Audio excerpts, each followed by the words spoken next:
So we have this universe of vectors of distributions. This universe can be partitioned into P sets, AIs, I equal to 1 to P. And we need to, given an instance in this universe, we need to determine which partition it belongs to. Right? That's the problem we are trying to solve here. Examples that I'm going to consider now is that given two sets, one side of half space or the other side of half space, this vector of distributions, where does this belong? Given a polytope, does it belong inside a polytope or outside a polytope? Given a convex set, does it belong inside the convex set or outside the convex set? So this can be more general than a polytope. Okay, we'll talk about this as well. So we defined what a delta pack algorithm was in this setting. We are given a vector of distributions. We'll sample from each of these arms and conclude which partition it belongs to, keeping the probability of error to less than or equal to delta. And this has to be true for every such vector of distributions. That's when we say we have a delta pack algorithm. And then we came up with this change of measure arguments to say that delta pack algorithms have to satisfy this inequality. If under measure mu, the arm belongs to a partition AI, and nu is an AI complement, then this inequality must hold. Right? E mu n1 times Kullback-Leibler with mu n nu1, E mu n2 plus Kullback-Leibler with mu 2 n2 must be greater than or equal to this, because it's a delta pack algorithm. Right? So these constraints are given to us. All right, and then we also said that we need to put some restrictions on distributions, otherwise it's very hard to separate them. So the restriction we are going to carry on is we'll assume that the distributions belong to one parameter exponential families. So the distribution and mean have a one-to-one mapping. So from now on, I'll just talk about means of a distribution. And this includes binomial, Poisson, Gaussian, many nice distributions. So this is the inequality that we have. Right? E mu na times this Kullback-Leibler distance. This has to be greater than or equal to this quantity for every nu in A complement. So then we said this is true for every delta pack algorithm. Let's look for, let's make this a variable and look for variables which satisfy these constraints and have the minimum computation effort. So that gives us a lower bound on the overall computation effort on any delta pack algorithm. So minimize summation T of A equal to 1 to K, infimum nu in AI complement. So this is the optimization problem we get. And this optimization problem, so I've just normalized everything by log 1 by 2.4 delta, so that doesn't show up anywhere. And this optimization problem is equivalent to, so this is where we ended, the max-min problem. You're looking for weights WA, which are in a simplex. They sum to 1, and they're non-negative. And you're trying to minimize this, the nu is your kind of alternative hypothesis in AI complement. Right? So you're trying to minimize this quantity here. So this is kind of the reward that you get. Nu minimizes this reward, and you want to choose your weights in such a way so as to maximize the minimum reward.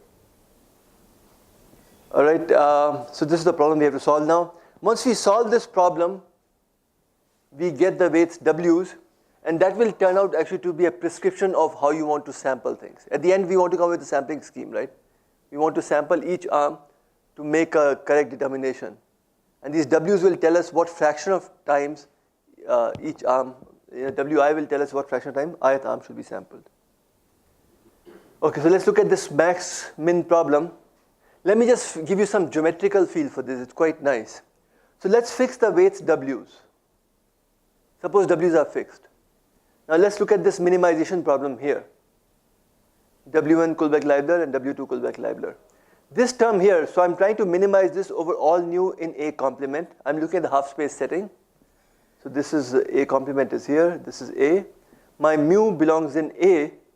Without loss of generality, just as a normalization, I take mu1, mu2 to be 0, 0, the origin here. So this origin belongs to A. This is my A complement. This function here, when nu1 and nu2 are equal to mu1 and mu2, is 0. Right? This will just become 0. Kullback-Leibler will become 0 if mu1 is equal to nu1. That's just a property of Kullback-Leibler distance. So this function is 0. And at least in a Gaussian setting, this Kullback-Leibler is actually just nu1 square upon 2. And this is nu2 square upon 2.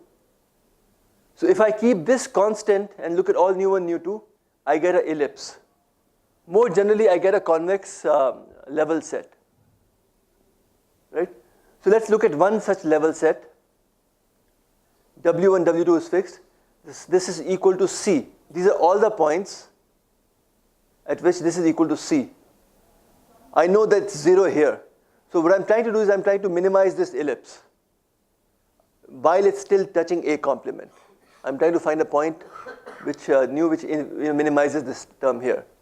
So basically, I'm going to shrink this ellipse until it just touches this hyperplane.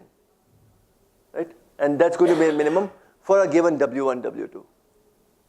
Right? So is this geometry clear? That this level set, I'm going to shrink it until it just touches A complement. Alternatively, I could have started from here and expanded the ellipse until it just touches this plane. Right? That's a good geometrical view to keep in mind. It's just a useful way to think about these things. And what I can do is, now look at this problem. This function as a function of W1, W2 is actually concave. Can you see that? Are you familiar so much with these optimization techniques? Minimum of concave functions is concave. And pictorially you can see. Now each function, this is because it's a linear function of W1 and W2, it's a concave function also. And this is minimum of concave function, so this overall function is going to be concave. So it's a concave function that you're trying to maximize. It's a convex programming problem. So once you solve it for one W1, W2, then you take a gradient and choose another W1, W2. That's going to converge to the global optimal. Just because that's true of convex programming problems, that you move locally and you converge to the global optimal. So that could be the way to devise these algorithms. I mean, that could be one way to solve these problems. But there's a nice geometry to them. Okay, now we'll go to the business of characterizing the solution to lower bound. And I look at a setting when the set A and A complement, this is how I partition my universe omega, are half spaces. What happens in that case? So mu belongs to A, which is the set of all distributions, such that AI nu I, all distribution nu in omega, so the AI nu I summation is less than some B. So AIs and Bs are given to us. This is how that hyperplane is defined. So what restrictions do nu in A complement impose on E mu of NA? Because each nu which is in A complement tells me how much I need to sample the arm A under mu. Right? We're trying to find a lower bound. So for lower bound, we can assume that we know this mu. This is the mu. What is the restriction that each element in A complement is imposing on it? How many times I need to sample each arm in this mu to separate from those guys? Right, to become comfortable with this. So those are restrictions we're trying to find out. That's exactly a lower bound problem. So yeah, so this is the M1, M2, just same thing pictorially. So again, we have to solve this max-min problem, but now this A complement is a half space. What's nice is, so we don't have to do all the duality and all. This function here is a nice convex function of nu. Because Kullback-Leibler distance for exponential single parameter exponential families under mild restrictions is actually a convex function of nu of A. So this is a convex function of nu of A. It's a concave function of W. This set is a compact set. This set can be compactified, although it's not a compact set. Or you can say that, okay, you can show that you just restrict it to a compact set. And then this becomes amenable to min-max theorem. So min-max theorem is basically a saddle point theorem. So can you imagine a saddle on which you sit on a horse?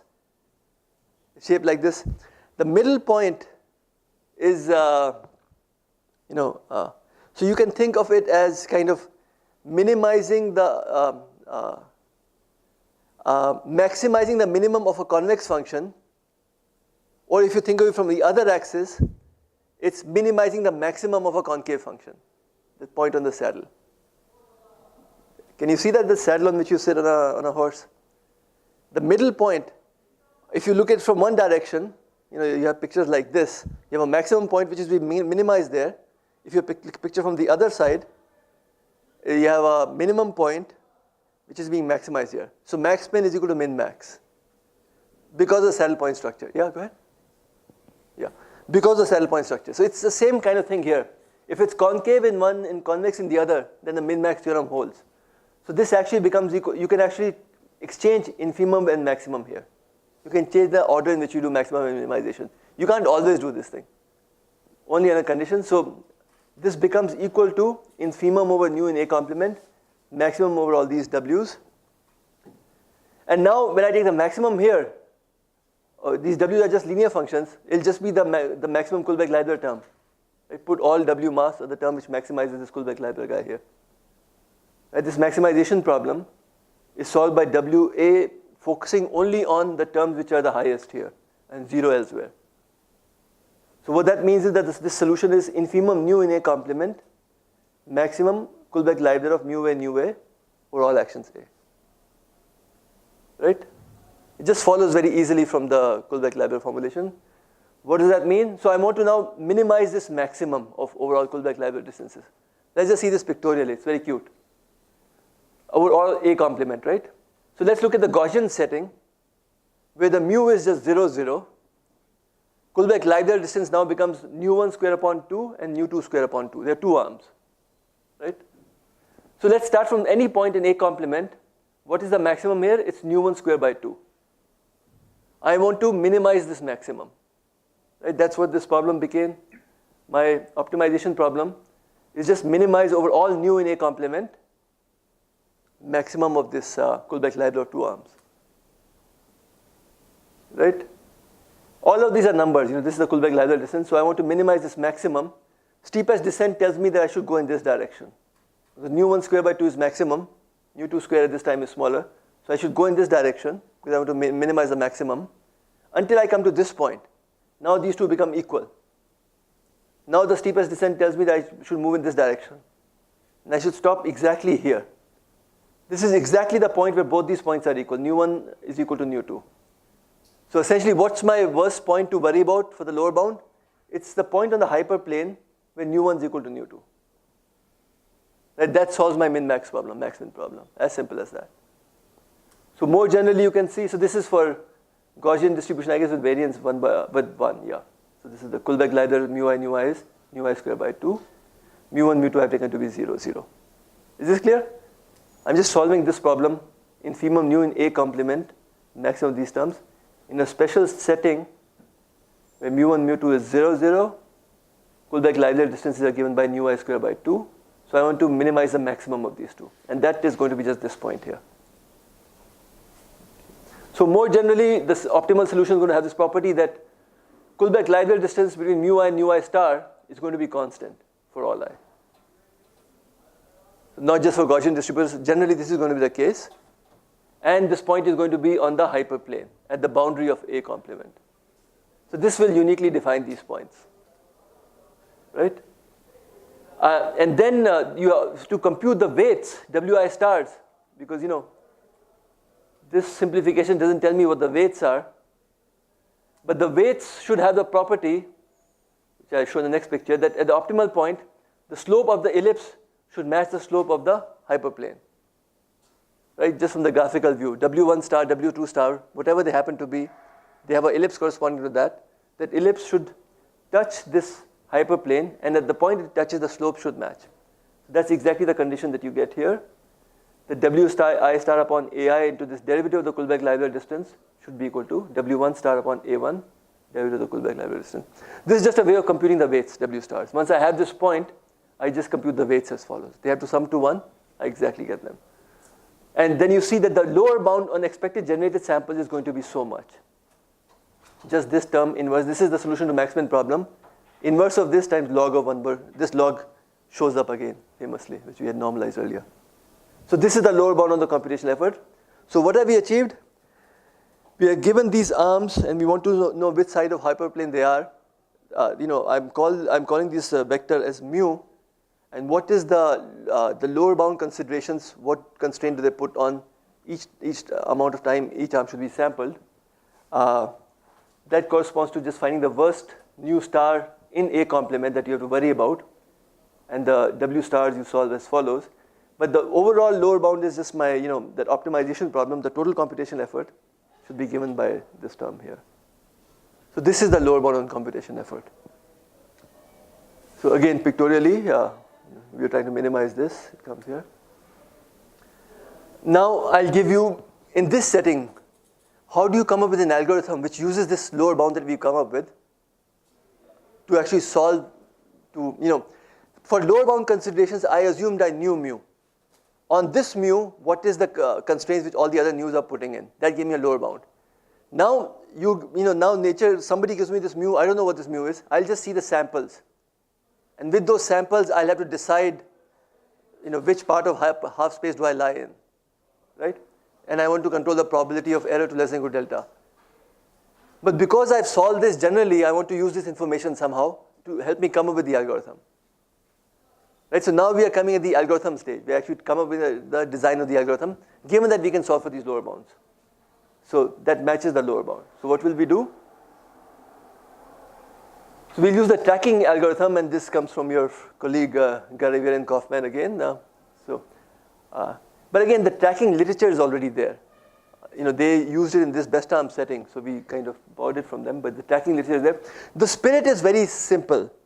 Now that we know how the lower bound looks like, if we knew the mu, and by the way, mu, when I say distributions, I mean the means. It's just values. If I knew the means, then I know I can solve the lower bound problem. I know exactly what the weights should be. Since I don't know the means, I'll only sample and estimate the means, and I'll get estimated weights, and I want to kind of use those. So I want to track those weights, basically. So so at sampling step n, ensure that at least about root n samples are allocated to each arm. What you worry about is that you've not sampled any arm enough, so your estimation of its mean is wrong.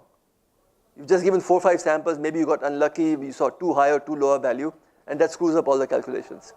So that you worry about. So any algorithm you come up with should give enough samples to each arm, but not too much, just still sublinear. To the first order, it should be kind of like 0. It's not that much. Compared to n, this is trivial. This ensures that with high probability that mu hat ends that you have. So now you have estimates of mean of each arms. You sample them somehow, and you've given enough sample, you've not starved anybody. So with high probability, these are not too bad. On large number of paths, these are close to mu. Now you plug them in your optimization problem and compute W star mu hat ends. You go back to your setting here. Now you don't quite know mu. You have some approximation for mu. You plug that in here and you solve the associated problem. The origin changes here a little bit. But hopefully if you know mu hat close to mu, then the weights you get are also close to the true weights.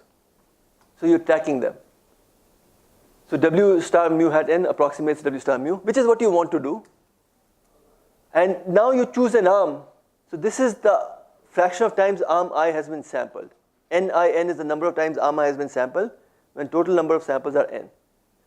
Whichever one is not matching this guy, that's the one you give the next weight to. You want this fraction to be close to W star mu hat n. So whichever one is furthest from it, that's the arm you get the next sample to. Very kind of logical. The only thing you want to do is, in your mind, W star mu hat n is a good approximation of W star mu. So this is what you should be doing.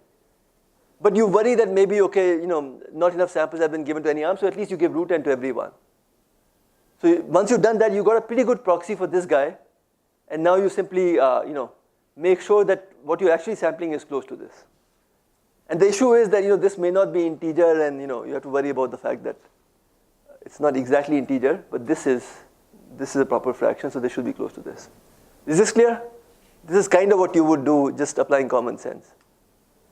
Now we have to prove that this algorithm is good. So what do we have to prove? First of all, we have to prove that it's delta pack, in the sense probability that this algorithm will make a wrong decision is going to be less than or equal to delta. So we need a stopping rule for that first. I'll describe that to you.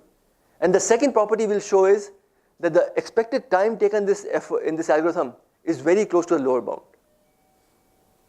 And we'll actually see that the ratio of the two converges to 1 as delta goes to 0, asymptotically. So those are two properties one is looking for in an algorithm, and this actually satisfies those two. But first we need a stopping rule. When should this algorithm stop? Right now I have a sampling rule. Every time I have mu hat ends, the averages, I plug them in my optimization problem, get the weights, and weights guide me as to how much I should give who should be given the next sample to roughly maintain those weights. But when should I stop? So this goes back to the generalized likelihood ratio method which I had indicated to earlier. The idea is after iteration n, mu hat n really is your maximum likelihood estimate. It's your best guess for these parameters. It's just going to be the sample average. Either it lies in A or in A complement. In this case, there are two half spaces. So the rule is that you compute the likelihood ratio. This is a maximum likelihood ratio when mu lies in A tilde, where the MLE estimate lies. So this is the one which maximizes the likelihood ratio over all possible parameters. And this is the candidate that you worry most about. This is from the alternate set. The likelihood ratio amongst all nu in A complement, nu is found so that it maximizes the likelihood ratio amongst all nu in A complement. That's your competing candidate. As long as the denominator is close to numerator, you're not sure whether the numerator is better. You're not sure whether A tilde is actually better than A tilde complement. But once this ratio becomes large enough, you're far more confident. So that's the spirit of generalized likelihood ratio method, that once this becomes large enough, that's when you stop. Right? So large enough requires analysis. You need a separation function. You need to worry about that. So I'll talk about that in a moment. Now this, if you plug into our problem, this simply boils down to, they look at this NIN upon N times Kullback-Leibler between mu hat N and nu I. This term, infimum nu over A tilde complement. This is very similar to what we saw in the lower bound, by the way, in the lower bound calculation. In the sense that if this converges to the right W's, that this is what we saw in the lower bound calculation. So this is the guidance we get from generalized likelihood ratio method, that we should be stopping when this becomes large enough. What is the large enough? That has the same spirit that we saw in our regret minimization setting. It's a function which looks as follows: log of some constant c times n divided by delta. Essentially, this is kind of a Hovding calculation. It's telling you about rare events, things going wrong, and you're controlling. When things go wrong, when you make a wrong decision, that's things going wrong, and you want to control that probability to delta. And smaller the delta is, bigger this guy is. So your rule is going to be, after iteration n, suppose your sample average lies in some A tilde, compute this guy here, which is nu in A complement, this generalized likelihood ratio. If it's bigger than beta n delta, both are normalized by n here, then you stop and announce that mu is in A tilde. Otherwise you don't. And how have we chosen this? Essentially, we want to control the probability that if we stop and make a wrong decision, that probability should be less than equal to delta. So that guides in coming up with this separation function. Right? It's exactly to ensure that you make that conclusion. So that's a bit of technicalities. You can read up papers on this. Otherwise, if this is, initially it's not going to be, this is not going to be that small, because your beta and delta is going to be quite big initially. This is, in the sense beta and delta is growing, but you have divided by n, so now this is decreasing. So initially it's quite large and later it's going to decrease. So you'll stop only when you have enough, if you're sufficiently confident. All right. If you don't stop, then you sample again. Sample again, you go back to your tracking rule, which tells you which arm to sample. You sample from that arm, solve the lower bound, use that, come up with this calculation, see if this is small enough, so on and so forth. That's the algorithm. So is the algorithm clear? And you can see at every stage you're using the lower bound calculations. Because at every stage you get your mu hat ends, you go back and calculate the lower bound, calculate the W stars from there, use the W stars to decide which arm to sample next. And then after doing that, you look at this statistic. If it's big enough, you stop. Okay, so the theorem is that this algorithm is delta pack. That means that the probability of making a wrong decision is going to be less than equal to delta. And if tau delta denotes the stopping time, then this part is true, that in expectation of tau delta divided by log 1 by delta, it's converging to exactly the quantity it should converge to match the lower bound. So at least when delta is small, the algorithm is actually matching the lower bound, exactly, up to the dominant term. So all of this, by the way, we are kind of the technology for this was done by Garavier and Kaufman in the best arm setting. We are just extending that to the general problem. But we understand what the lower bounds are. We understand the geometry of the lower bounds. That was not known earlier. Okay, now, so I've shown you the half space problem. I've told you what the lower bound was. And I've showed you what the algorithm should be in that setting. The algorithm is generic. It would work for any problem in our, partition problem, basically, any partition problem. So I won't come to the algorithm again. I'll show you the lower bound structure for other kinds of sets now. So characterizing the solution of lower bound when A or A complement is convex. So again, we just come back to compute the lower bound, we have this min-max problem. Maximum of this, infimum over all nu in A complement. This problem which I showed you earlier. This is the problem imposed by the lower bound structure, the change of measure arguments. So again, when A complement is convex, the min-max theorem still works. So W star and nu star, let that denote an optimal solution. One can show that this nu star is always going to be unique. Nu star was the point in the alternative hypothesis. In the half space, I told you that how to come up with that point.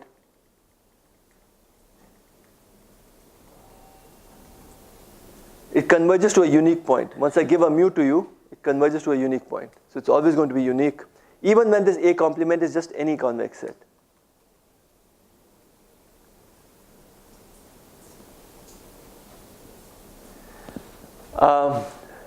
It solves this min-max problem. Again, you can replace max and min to min-max because A complement is a convex set.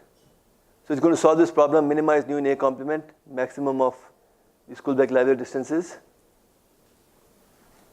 And there will exist a maximal subset calligraphic I of arms.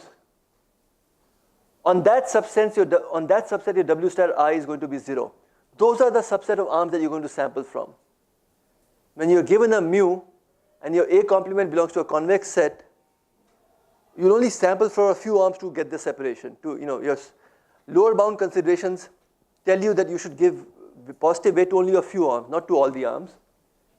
And those few have the property that Kullback-Leibler distance for those arms is constant for all I in this calligraphic I. And it's less than this constant for all the other arms. So all the other arms are harder to separate than these few arms.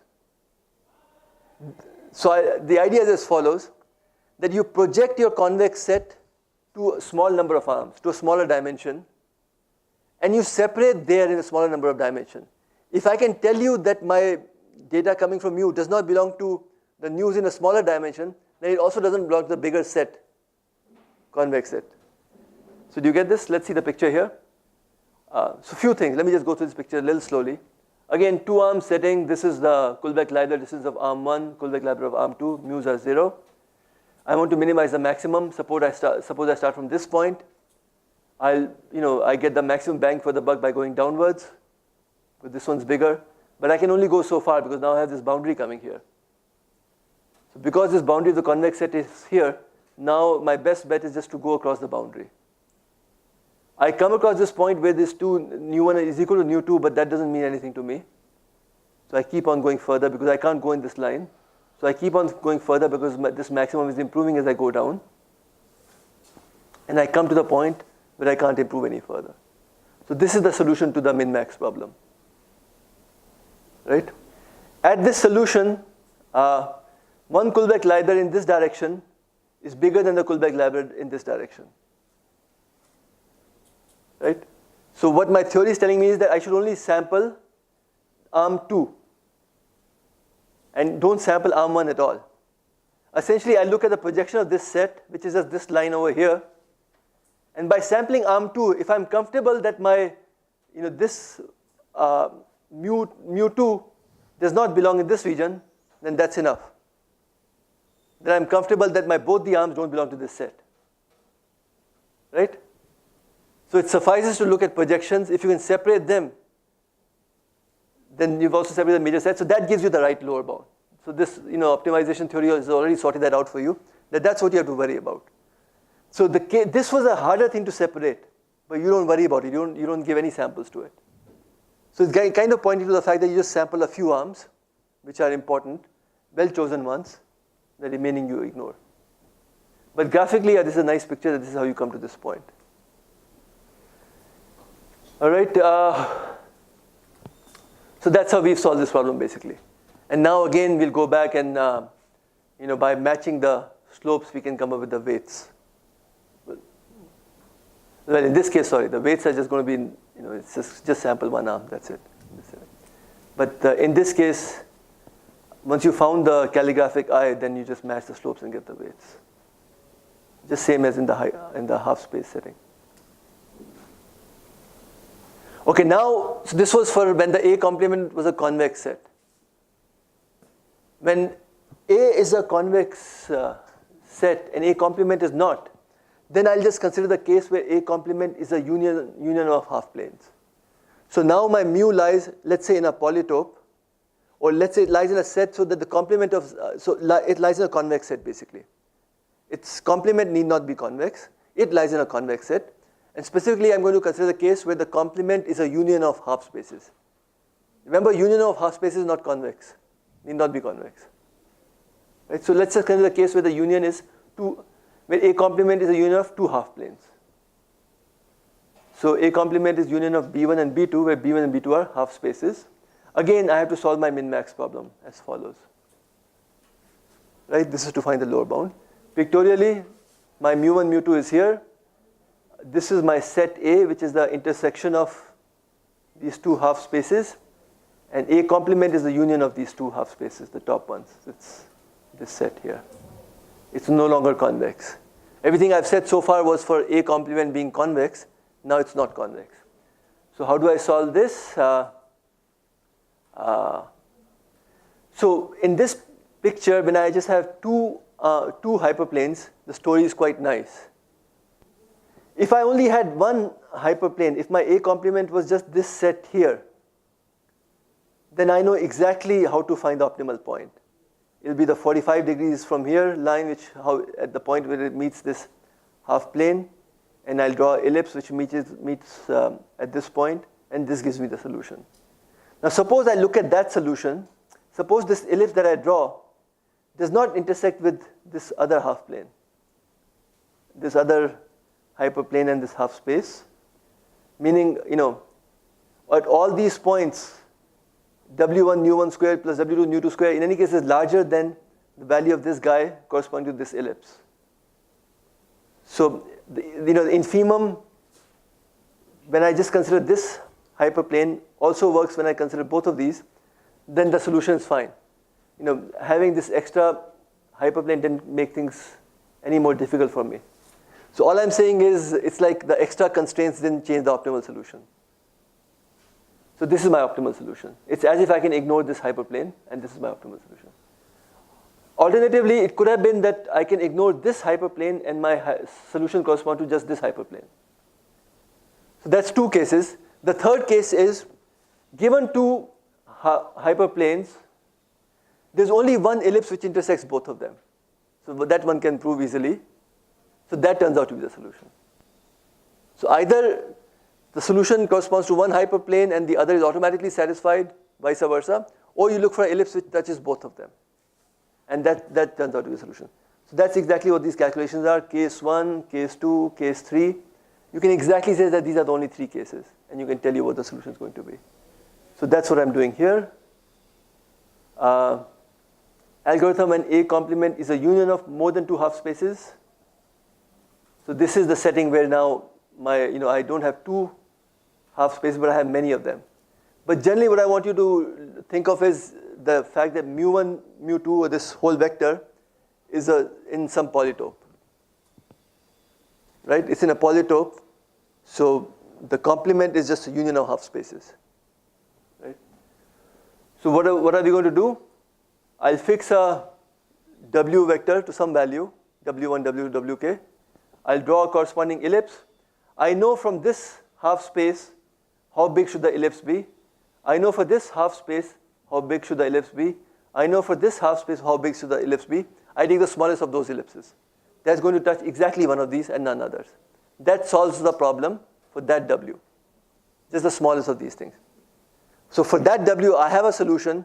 Now I do some kind of gradient method. It's just a convex programming problem for the W.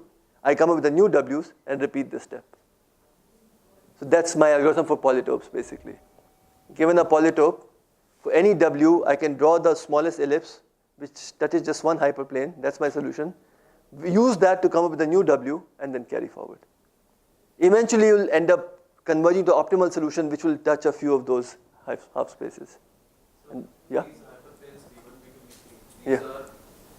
These are satisfied by the measures U1, U2. So that's the set that's given to you. Your problem is that your A complement, you're given a vector of arms, and you have to figure out whether it lies in set A or A complement. A and A complement are specified to you. A in this case is a polytope. A complement is union of half spaces, which is a complement of a polytope. So that's already given to you. So your algorithm is going to be, you'll sample all these arms somewhat, not starving any arm. You'll get an idea what mu hat is going to be. You'll figure out what W actually solves this optimization problem here. And then you'll use that W to decide which arm to sample next, and then you carry on, so on and so forth. Okay, this is some sort of composite hypothesis on the A complement. It's always a composite hypothesis, yeah. I mean, generally we are looking at a problem where given a set of arms, you want to figure out which partition does it belong to amongst a universe of finitely many partitions. And right now we're looking at two partitions, A or A complement. No, why can't we ignore all the partitions and just go with one of the lines, separating lines, PIs? You're saying why can't, in this case, so right now partition, I meant that there's a set A, which is the intersection of these lines, and then there's a set of A complement, which is a union of these complement half spaces. That's the two sets. But now you're saying in that problem, why can't we just focus on one and not ignore the others? Well, a priori, we don't know which one to ignore. So you have to do this calculation to find out which one to ignore. It could be after you've solved everything, you find out, okay, some things are unimportant. So you can ignore them. So this is how we kind of deal with this problem. It's probably too much information. I had mentioned to you earlier that when it gets too much information, feel free to use your phones and do your web surfing and all, and I'm happy to see many of you are doing that, so that's good. Okay, so why am I back here now? Yes, this is the algorithm which I just mentioned to you, the min-max lower bound problem. For a given WA, solve this ellipse problem by finding the nearest hyperplane, and then update WA using steepest descent, and repeat the algorithm. So that's the algorithm, basically. It's as simple as that.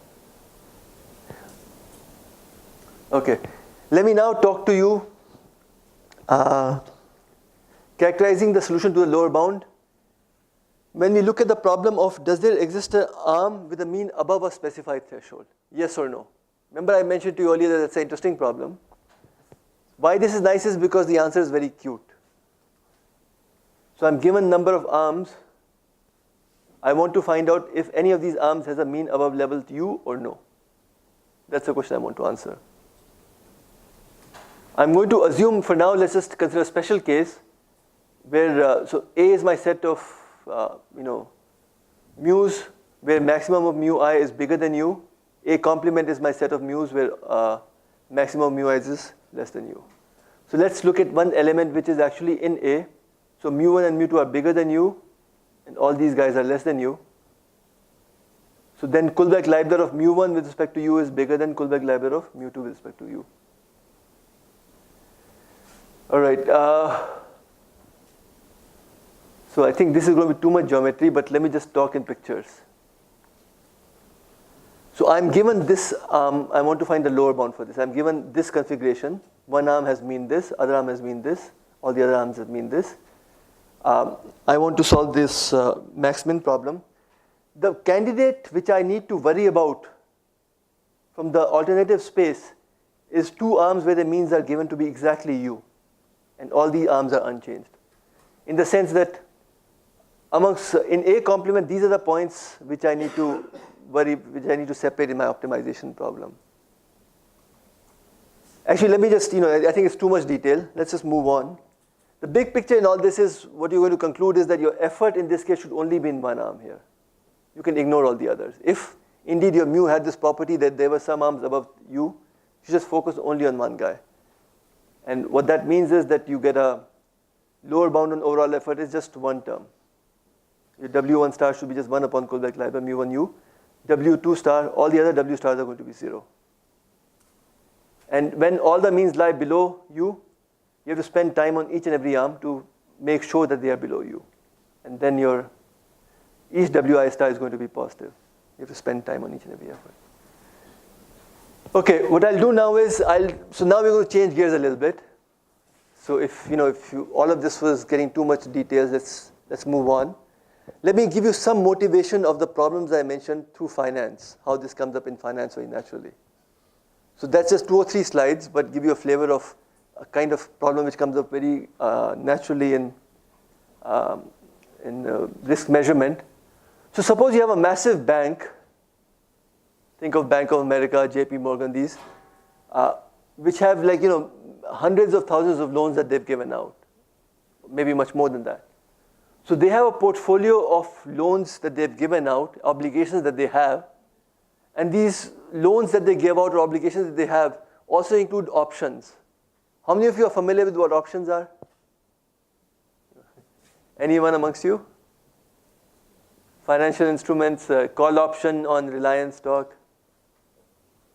So options are extremely popular. These are derivative securities, extremely popular in financial markets. Many of the people you hear about who are doing mathematics on Wall Street are actually pricing these options. So what's an option? A call option is one example. So for example, suppose the Reliance stock is 1,100 rupees right now. So I can give you an option to purchase this stock which is worth 1,100 rupees right now in the next 3 months for say 1,150 rupees. I've written to you this option. So it's up to you. Whenever you want in the next 3 months, you can purchase this stock for 1,150 rupees. What is the value of this option? How much should you pay me for this? So it turns out, so these options themselves are very kind of popular in the market. There's a very good reason why people want to purchase these options. And there's an extremely elegant theory which tells you how to price these options. What's the right price of these things? So we won't be able to go into that theory right now. Turns out that the price of the option is exactly the expected value of the payoff from the option in future, but not under the usual probability measure in which you expect the world to evolve, but under what's called the risk neutral probability measure, under a different probability measure. And there's a nice theory behind all of that. Let's ignore that theory for now. What we need to worry about simply is that the price of option is just an expectation of its payoff. And suppose the option is going to expire in 3 months, option to purchase Reliance stock at 1,150 rupees. Now you say to me that what is the price of the option 2 weeks later? 2 weeks later, let's say the Reliance stock has moved on to say 1,120. So then again, it will be an expectation, conditioned on the fact that Reliance stock now is 1,120 rupees. So it's a conditional expectation. The nice thing about these conditional expectations is, so typically you'll have a fairly complicated, sophisticated model. So these conditional expectations will not have a closed form, and you'll use some kind of Monte Carlo simulation to solve them. You've probably seen some Monte Carlo already in this lecture, in this series of lectures. Is that right? So Monte Carlo simulation is about evaluating expectations or integrals. You throw lots of points, you take the sample average. That gives you a good idea what these expectations are. So that's what people use to price these options. Now you can imagine that you have this massive portfolio with lots of these options in between. And you want to price, you want to see in the next some time period, let's say next 1 month, or let's 6 months, does this portfolio lose a large amount of value? What's the probability that this portfolio loses maybe 5% of its value or 10% of its value? That's the kind of question you want to ask, right? And what you've done is you have enormous amount of financial data with you. So you have a mathematical model of how the stock prices are going to evolve probabilistically in the next 6 months. It will never be deterministic, but you have a probabilistic model so you can generate sample paths using Monte Carlo simulation of how these prices are going to evolve. More importantly, you can also develop other things like how will the oil prices evolve, how will the GDP of the countries evolve, how will the inflation evolve. Suppose you have a mathematical model for all these things. The way you do it is that you have large amount of historical data, you do some kind of statistical fit, some stochastic differential equation, which tells you how this is going to evolve. So that's given to you. Okay, so now in this scenario, you're given time 0, 1 through k, and you're worried that the maximum loss in this k time periods exceeds the threshold.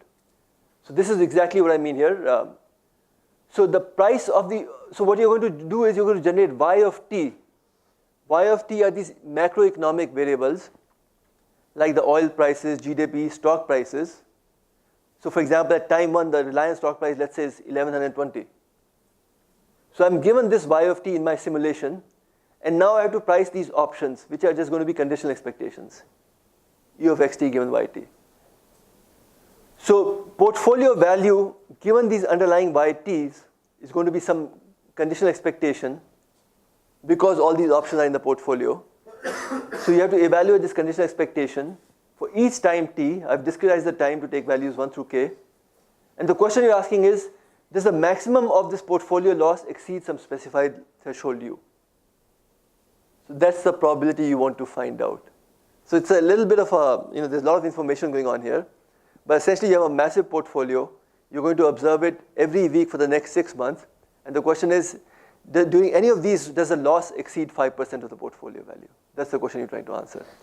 Now, in every week, to evaluate the portfolio, it's a nested simulation in the sense that not only do you need to generate the samples of y of t, which is the macroeconomic factors like the stock prices, etc., but given the stock prices, you have to now price the options. Given that the Reliance stock is 1120, I need to know what the value of the option is going to be. That's a further conditional expectation. That means not only do I generate yt's, I also have to generate u of xt given yt's, which are not known to me. So it's these conditional expectations which are not known, which are then done by nested simulation. I'll fix a yt and I'll generate many samples of x or t given yt, and then I'll estimate this sample average here. Similarly, I'll do this for next time and so on. But you can see, and maybe it's too much information, that once I generate a sample path of yt here, I need to now decide which arm to, should I sample first week, second week, third week to find this event? I should basically worry about those points where the loss looks like it's likely to exceed u, and not worry about points where the loss doesn't look like it's going to exceed u. So it's kind of a bandit problem that comes up here. So everything which I showed you, whether the loss of number of arms exceeds the threshold, actually kind of fits into this framework. So it comes very naturally that you're solving this massive portfolio, you're worried about computational budget. Then in each week you have to evaluate the portfolio. Some weeks it looks like in that scenario that loss could exceed u, so you should really understand that. Some week it's clear that loss is much smaller, so you don't need to sample very much. So there's this whole issue of how much to sample in each week, and that's where this whole multi-arm bandit theory which I told you, which tells you which W's are large and where you should sample and which W's are zero, so you should not sample at all, comes into play. So that's kind of the idea that you'll generate this sample path of macroeconomic variables at time 1, at time 2, at time k. At this point you have to evaluate the portfolio value and check whether it exceeds the threshold u or not. At this point, does it exceed the threshold u or not? So in these decisions one uses multi-arm bandit ideas carefully. So that's where all this comes in. Beyond that is too much detail, so let me ignore that for now. All right, let me ignore this talk. So I have 40 more minutes. Let me just tell you of some other problem somewhat related to what to what I just discussed right now.